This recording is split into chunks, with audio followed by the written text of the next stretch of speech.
మరొకసారి all India news channels survey అనేటటువంటిది దేశవ్యాప్త సర్వే చేసినారు. అదే రకంగా ఆంధ్రప్రదేశ్ రాష్ట్రానికి సంబంధించి కూడా సర్వే ఫలితాలను వెల్లడించారు. Times now mattress NC survey అనేటటువంటి ఆ సర్వే సంస్థ ఇచ్చినటువంటి ఫలితాలని టైమ్స్ నౌ చాలా విపులంగా దేశవ్యాప్తంగా ప్రజలందరికీ కూడా చేరవేసింది. వారు దాదాపుగా 1,56,000 మంది శాంపిల్స్ని తీసుకోవటం జరిగింది. దానిలో దాదాపుగా 80,000 మంది వరకు కూడా మేల్ మెంబర్స్ని, అదే రకంగా 50,000 వరకు కూడా ఫిమేల్స్ని, దాదాపు 25,000 వరకు కూడా కొత్త ఓటర్స్ని వీళ్ళందరినీ వారు సర్వే చేసిన తర్వాత వాళ్ళని అనేక రకాలుగా ప్రశ్నించిన తర్వాత వారు ఇచ్చినటువంటి సర్వే ఫలితాలన్నీ కూడా చాలా కరెక్ట్గాను అదే రకంగా పరిస్థితికి తగ్గట్టుగాను ఉన్నాయని చెప్పడంలో ఎక్కడ కూడా ఆశ్చర్యం లేదు. ఇదే టైమ్స్ నౌ అనేటటువంటి సంస్థ గడిచినటువంటి కాలంలో కూడా చాలా విస్పష్టంగా సర్వే చేసినటువంటి ఫలితాలు ఆల్మోస్ట్ నిజమైనటువంటి సందర్భాలు కూడా ఉన్నాయి. సో దాని ప్రకారం వారు చేసినటువంటి సర్వే ఫలితాల్లో ఆంధ్రప్రదేశ్ రాష్ట్రానికి కనుక వస్తే వైసీపీ సంబంధించినటువంటి ప్రభుత్వానికి ఏ రకంగా జగన్మోహన్ రెడ్డి గారి పర్ఫార్మెన్స్ ఉంది అనేటటువంటి మాట చెప్పినప్పుడు దాదాపుగా 38% పైచిలకు అందరూ కూడా చాలా అద్భుతంగా ఉందని చెప్పారు. అదే రకంగా 28% పైచిలకు కూడా చాలా యాప్ట్గాను సరైనటువంటి డైరెక్షన్లోనూ నడుస్తున్నట్టుగా వాళ్ళు తెలియజేశారు. అంటే ప్రతిపక్షాలు కానీ లేదా చంద్రబాబు నాయుడు తెలుగుదేశం పార్టీకి సంబంధించినటువంటి మీడియా సంస్థలన్నీ చెప్పేటటువంటి విధంగా ఆంధ్రప్రదేశ్లో సంథింగ్ ఏదో జరిగిపోతోంది, అదే రకంగా చట్ట ప్రకారం పరిపాలన సాగట్లేదు, కొంతమందికైతే ఇంకా ఎక్స్ట్రీమ్గా మాట్లాడుతూ ఇది ఒక రకమైనటువంటి టెర్రరిస్ట్ పాలన నడుస్తోంది అనేటటువంటి రకరకాల పదాలు ఉపయోగించినా కూడా ఆంధ్రప్రదేశ్ రాష్ట్రంలో ఉండేటటువంటి ప్రజల్లో దాదాపుగా 64% వరకు కూడా రాష్ట్ర ప్రభుత్వం జగన్మోహన్ రెడ్డి గారి పరిపాలనలో చాలా సంతృప్తికరంగా ప్రజలు ఉన్నారు. అదే రకంగా రాష్ట్రం కూడా సర్వతోముఖాభివృద్ధి జరుగుతోంది అనేటటువంటిది చాలా స్పష్టంగా చెప్పారు. సో ఈ times now mattress NC survey అనేటటువంటి సంస్థ వేసినటువంటి అంచనాల ప్రకారం వైఎస్ఆర్సీపీకి 19 పార్లమెంటు స్థానాలు కైవసం చేసుకుంటుందని, అదే రకంగా కేవలం 6 స్థానాల వరకు మాత్రమే తెలుగుదేశం పార్టీ జనసేనకు సంబంధించినటువంటి కూటమి పరిమితం అవుతుంది అనేటటువంటి మాట చాలా స్పష్టంగానే చెప్పడం జరిగింది. సో ఓట్ల షేరింగ్ వచ్చేటప్పుడు కనుక వస్తే దాదాపుగా 47.6% వరకు కూడా వైఎస్ఆర్సీపీకి ఓటు శాతం ఉంది అని చెప్పి చాలా స్పష్టంగా చెప్పారు. అదే కలయిక అయినటువంటి టీడీపీ జనసేన కలిసిన తర్వాత కూడా వారు 44.4%కే పరిమితం అవుతున్నారనేటటువంటిది కూడా చాలా విస్పష్టంగా చెప్పారు. మిగతా కాంగ్రెస్ పార్టీకి కానీ లేదా భారతీయ జనతా పార్టీ కానీ మరే ఇతర పార్టీకి కానీ ఇండిపెండెంట్లు కానీ ఎక్కడా కూడా ఏ రకమైనటువంటి సీట్లు రావు. వారందరూ కూడా 1-2%కే పరిమితం అయ్యేటటువంటి పరిస్థితి అనేటటువంటిది చాలా విస్పష్టంగా చెప్పారు. అదే తెలంగాణ రాష్ట్రానికి కనుక వస్తే 9 సీట్లు కాంగ్రెస్ కైవసం చేసుకుంటుందని, 5 సీట్లు భారతీయ జనతా పార్టీ కైవసం చేసుకుంటుందని, బీఆర్ఎస్ పార్టీ 2 సీట్ల వరకే పరిమితం అవుతుంది. అదే రకంగా 1 సీట్ అనేటటువంటిది ఎంఐఎం పార్టీకి వెళ్లేటటువంటి అవకాశాలు ఉన్నాయి అనేటటువంటి చాలా స్పష్టంగా చెప్పారు. సో ఈ 17 స్థానాల్లో తెలంగాణలో ఉండేటటువంటి వివరాలు అయితే ఉన్నాయి.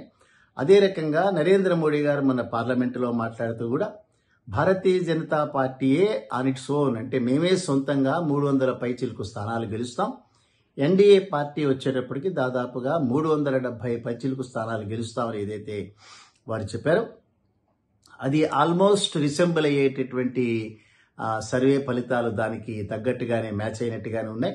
ఎస్పెషల్లీ రామ మందిర నిర్మాణం తర్వాత, అదే రకంగా జ్ఞానవాపి మసీదులో కృష్ణుడి పూజల తర్వాత దేశవ్యాప్తంగా భారతీయ జనతా పార్టీ ఒక రకమైనటువంటి ఫేవరబుల్ సిట్యుయేషన్లో ఉంది అని నమ్మినటువంటి ఇండియా కూటమిలో ఉండేటటువంటి సభ్యులు ఒకరొకరుగా ముందుగా ఆప్ అనే పార్టీ బయటకు వెళ్ళిపోయింది, తర్వాత మమతా బెనర్జీ బయటకు వెళ్ళిపోయింది, తర్వాత నితీష్ కుమార్ బయటకు వెళ్ళిపోయినాడు, ఆ తర్వాత ఆర్ఎల్డి అనేటటువంటి పార్టీ కూడా బయటకు వెళ్ళిపోయింది.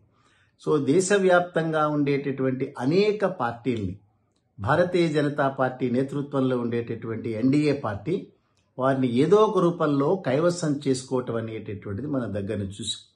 ఇప్పుడు కూడా పిలుపు రాకపోయినా భారతీయ జనతా పార్టీకి తెలుగుదేశం పార్టీకి మధ్యలో అనేక రకాలైనటువంటి మనస్పర్ధలు వచ్చినా, అదే రకంగా నాకు మాత్రమే ఫ్యామిలీ ఉంది, నరేంద్ర మోడీకి ఫ్యామిలీ లేదు, సో ఫ్యామిలీ లేనటువంటి భార్యని పిల్లల్ని చూడనటువంటి వ్యక్తి దేశాన్ని ఎట్లా చూడగలుగుతాడని చెప్పి చంద్రబాబు నాయుడు గారు అనేక రకాలుగా ప్రశ్నించారు.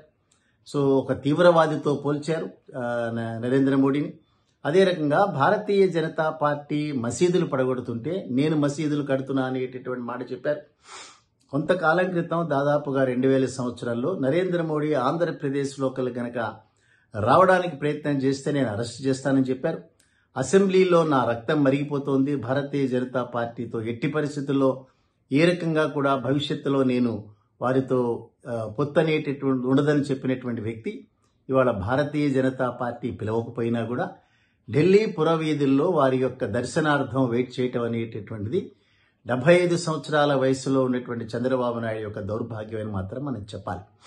ఎన్నికలు అనేటటువంటి దాదాపు 14 సంవత్సరాలు ముఖ్యమంత్రి చేసిన తర్వాత, అధికారాన్ని అనుభవించిన తర్వాత, తను ఆంధ్రప్రదేశ్ రాష్ట్ర ప్రజలకి నా యొక్క పనితీరును చూసి మీరు నాకు ఓటు వేయండి అని అడగలేనటువంటి పరిస్థితుల్లో ఇవాళ దాదాపు 2% కూడా ఓట్ల షేర్ లేనటువంటి భారతీయ జనతా పార్టీ యొక్క వారి యొక్క దయా దాక్షిణ్యాల మీద ఆధారపడటం అనేటటువంటిది తెలుగుదేశం పార్టీ సర్కిల్స్కి, అదే రకంగా ఆ పార్టీని అభిమానించేటటువంటి వ్యక్తులందరికీ కూడా ఒక దౌర్భాగ్యకరమైనటువంటి పరిస్థితి అని మాత్రం మనం ఖచ్చితంగా చెప్పాలి.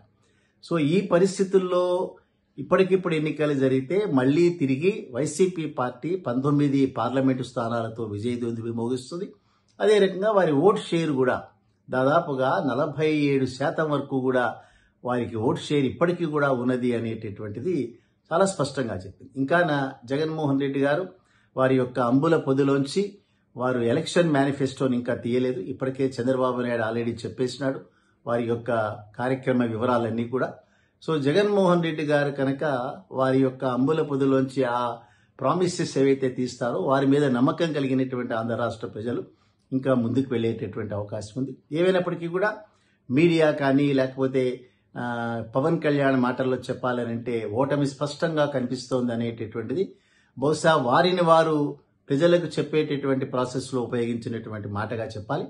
స్పష్టంగా వారికి ఓటమి అనేటటువంటిది కనిపిస్తోంది. సో గడిచినటువంటి కాలంలో 23 సీట్లు అంతకంటే తక్కువకి వస్తాయా లేదా దానికే పరిమితం అవుతారా అనేటటువంటిది చూడాల్సినటువంటి అంశం. ఏమైనప్పటికీ కూడా 47% ఓట్ల షేరుతో దాదాపు 64% పీపుల్ ఆంధ్రప్రదేశ్లో జగన్మోహన్ రెడ్డి గారి ప్రభుత్వం పట్ల సంతృప్తిని వ్యక్తపరిచినటువంటి నేపథ్యంలో ఇప్పటికిప్పుడు ఎన్నికలు జరిగితే వైఎస్ఆర్సీపీ జగన్మోహన్ రెడ్డి గారి నాయకత్వంలో ఉండే పార్టీ విజయదుందుభి మోగిస్తుందని టైమ్స్ నౌ మ్యాట్రిజ్ అనేటటువంటి సంస్థ నొక్కి వక్కాణించటే కాకుండా చాలా స్పష్టంగా చెప్పింది.